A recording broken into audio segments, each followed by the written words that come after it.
Hi friends, and welcome back for our final day of October Eve 2022. So today is the day that Hocus Pocus 2 comes out, and I really wanted to celebrate. So my final cards are going to be these really fun Hocus Pocus themed full panel shaker cards, and I was inspired by these items from This Calls for Confetti. This is a newer brand, but I'm absolutely loving them. I'll have links to everything down below, but I'm going to be using the Mary, Winifred, and Sarah clay pieces, as well as the pumpkin and matte black confetti sequins. And then these Slimline full front shaker cards are from them as well. I'm pulling in the Kindred stamps I Put a Spell on You die, and then some of this beautiful paper from the Honeybee Stamps Spooktacular paper pad that's new out. I'm going to be bringing in some distress inks, and to be super upfront with you, this video has two cards because this was my first time using a full front like shaker pocket, as opposed to making my own out of leftover packaging. And so there was kind of a learning curve, and the first card is cute and I like it, but I wanted to try a second time with kind of the things that I had learned and implementing them right away. And the cards came together so quickly that it just made sense to share both with you. So this first card we're going to see is kind of a rough draft. I'm still going to send it out, hopefully.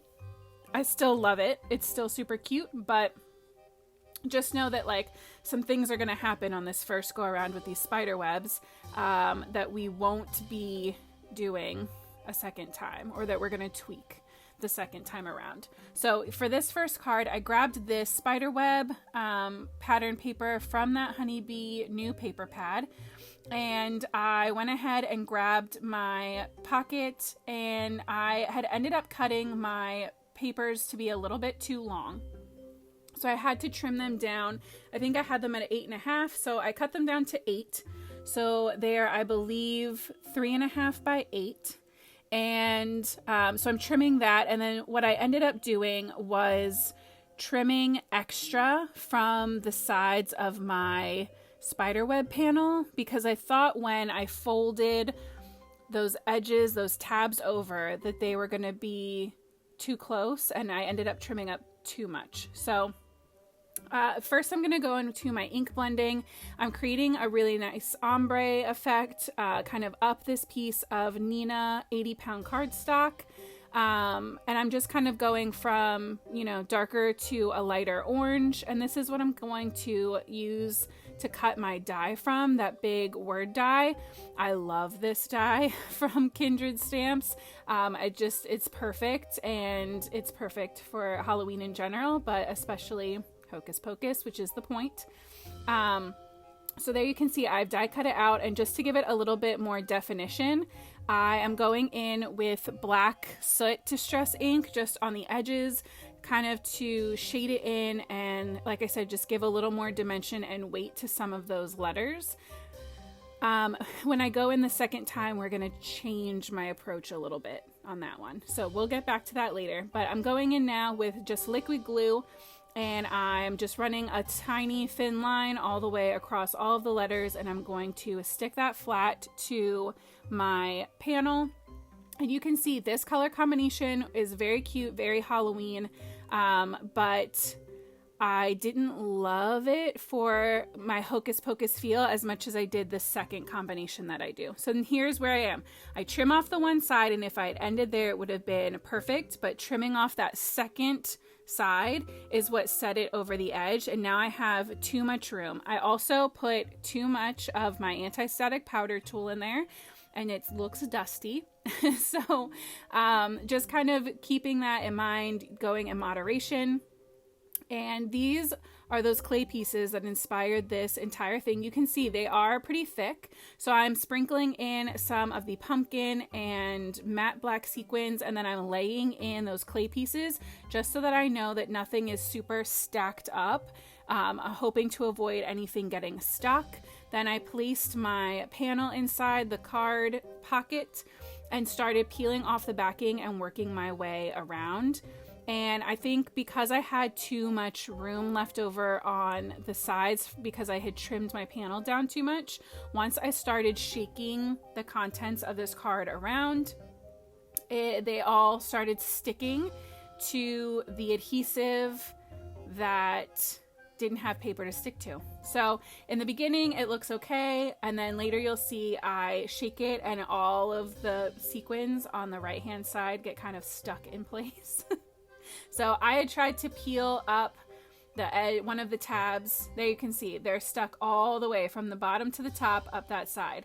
So I still finished my card. I added some tape runner to my Slimline card base, which I just made from black cardstock. And I applied that on there, and like I said, it's cute. I still like it, but I just felt like I could step it up a notch, and I really wanted to make sure that it was just user error for that pocket, and it was. So I'm gonna go in now to make my second go. I'm gonna trim this to 8 by 7 inches. We're gonna cut it right down the middle, so it'll be 8 by 3.5. And then for this paper, same pattern paper pack, but I picked this beautiful green that has a touch of orange that really looked very Winifred-esque to me, and we're gonna bring in some purple distress inks this time. So now you can see I'm double checking, and my side to side is great, but I had too much room on the top of my panel. I trimmed off too much from the top this time, and so instead of starting over, I cut a second panel from a scrap of black cardstock that's just not even like a 1/16 of an inch longer at the top, and I'm centering my green panel onto it. So there's just a sliver of black at the top and a sliver of black at the bottom, and that's going to be enough to get a beautiful tight fit in that shaker pocket. So to kind of disguise those black edges, I'm going in with my black soot ink, and I'm just running my foam pad along the edges of my cardstock just to kind of ground it and give it a little bit of shading, and then cover up, you know, where the black cardstock is on those edges. So now for my ink blending, I'm gonna go from black up to a purple, and I ended up switching out some of the purples that I used. So for a full list of all the colors and all of everything that I used today, definitely check that description box below. But I went black soot, Villainous potion, wilted violet, and then instead of seedless preserves, I actually brought in some shaded lilac. I just thought that transition would be a little bit nicer and stick with more of the cool toned purples, where seedless preserves has a lot of like red in it. So I die cut the same word die, that Kindred Stamps word die. You can see that Simon Says Stamp low tack tape is very low tack. I still don't know how I feel about that one, guys. I love Simon Says Stamp products, but this one just isn't my friend. So I did the same process. I cut it out. I'm gluing it down flat to my inner panel that we're going to put in this shaker pocket. And because of how kind of all of the letters are connected to be one big piece, I decided to break them up this time instead of adding more black ink by going in with a white gel pen and just adding a little bit of highlight on one side of the letters. And I just feel like this really helps to kind of make each letter pop. I think it's just a tiny bit more legible. It's not like it's hard to read on its own. It was just a little bit of an extra detail, and I really like the kind of extra character that it brought out for this sentiment. So really quickly, I just ran gel pen. I didn't really overthink it. And now this time I'm adding my anti-static powder to my panel instead of to the pocket, and that made all the difference. I also tapped off any of the extra, but now my sequins aren't sticking to my panel, and I also don't have a dusty, crusty looking shaker pocket. So I added my clay pieces in. I added the same matte black sequins in, but this time instead of the pumpkin orange, I'm gonna go in with these glow in the dark stars that are also from this Calls for Confetti. And let me tell you, these are so freaking fun. I love how these turned out. I'll show you, I got a really good clip at the end of what they look like when they're glowing in the dark, but man, these are just great. I'm gonna go buy some more because I want to use them year round and just have them in my stash. So I inserted the panel, I peeled off that backing paper again and laid down all my tabs. And this time, because I left just that extra little sliver of paper in place, my card panel fit perfectly, and all my stuff is still able to shake around. You can see I'm just double checking before I lay down that last tab. And I just love how this turned out. So I'm going to add some tape runner to my card base. Again, I just have a black cardstock card base that I'm going to just tape runner all the way across. I like to make kind of a frame and then run tape through the middle. I'm going to lay down that outer pocket, and then this one is ready to go. So I hope that you have all been so inspired by all of my October Eve series. It means the world to me that you guys have been coming to hang out with me. Thank you so much. Don't lose hope or anything, because I will still be sharing lots of Halloween videos and inspiration all through October. I'll see you every Friday afternoon at 4 Eastern. Look at those glowing stars. They're so good.